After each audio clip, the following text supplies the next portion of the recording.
Creamer Media's Polity, I'm Tabi Shomolikai.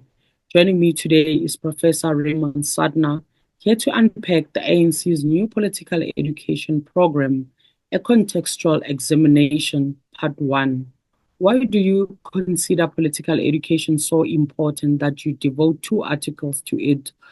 Also, why do you place so much emphasis on debate? You see, when people come into an organization and they can be attracted by a whole lot of different things. A, that the name is well known to them. B, that they want to make money through going into this organization. C, that they want to become a big shot, all sorts of things. Now, on the one hand, you want them to understand the broad values of the organization, which I think are open to debate. But secondly, you don't want it to be an organization which people enter to make money or to become personally famous and things like that. Now, how you combat the subjective things of personal ambition and wealth seeking, it's very difficult. You can say these are our ethics, but how you avoid it is a policing matter, more or less. But if you can find a way of imbuing people with the values, it was easier to do when the organization was illegal, because if you were imbued with those values and you joined, had a good chance of landing in jail. So people then had to believe in it because they could be beaten up by the police later, tortured, put in jail for a long time, or die. But now in the present situation, how do you get people to act with integrity and things like that? But it must be within a broad understanding of why it's important, why the ANC is important if it is. And you say that in the history of the ANC and its allies, they drew in informally trained intellectuals or communicators, often older people who become wise through experiences. So, how did it happen that these informally trained people, as you argue, became political educators or intellectuals? Yes, it's a very important point. I think I got it from Gramsci, but it's also part of the history of the ANC and the Communist Party. You see, there's a habit for people to use the word educated, and they really only mean people formally educated who've gone through school or have PhDs and things like that. On the other hand, you have a lot of people who are very wise because of the experiences that they've had in life in the rural areas or in the cities or in politics. Now, people I mentioned in the article are Walter Sisulu and Moses Kotane. Walter Sisulu only had standard 2 when he was in the Rivonia trial. Moses Kotane had no formal education whatsoever.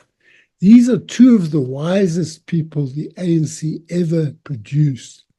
Now, Anthony Sampson, I quote in my article, in his biography of Mandela, says Mandela always deferred to Sisulu.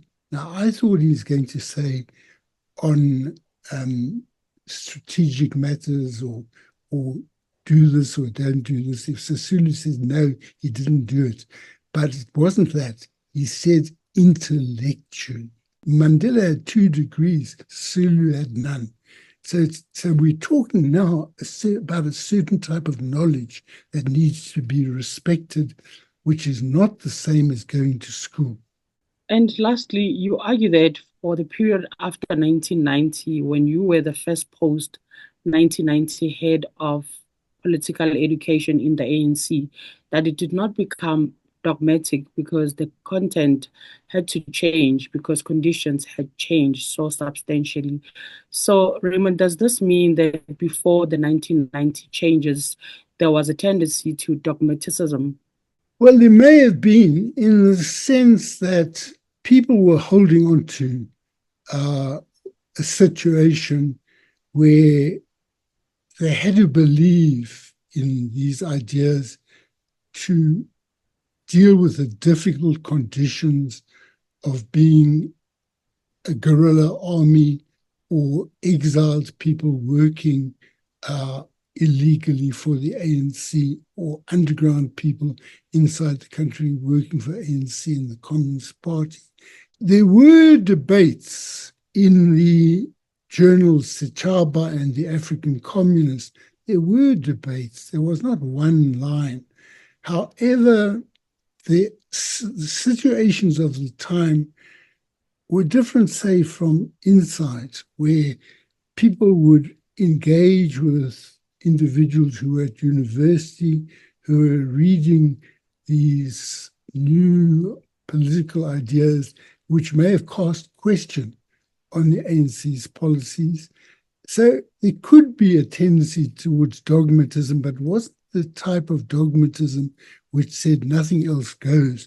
But on the other hand, we did believe that we must stick by the line, as we called it, coming from Lusaka and London, because the ANC was our leadership body, and if the leadership said something, they knew more about the general conditions than us.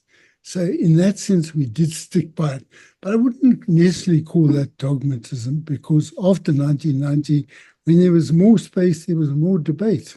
That was Professor Raymond Suttner speaking to Criminal Media's Polity about the ANC's new political education program, a contextual examination, part 1.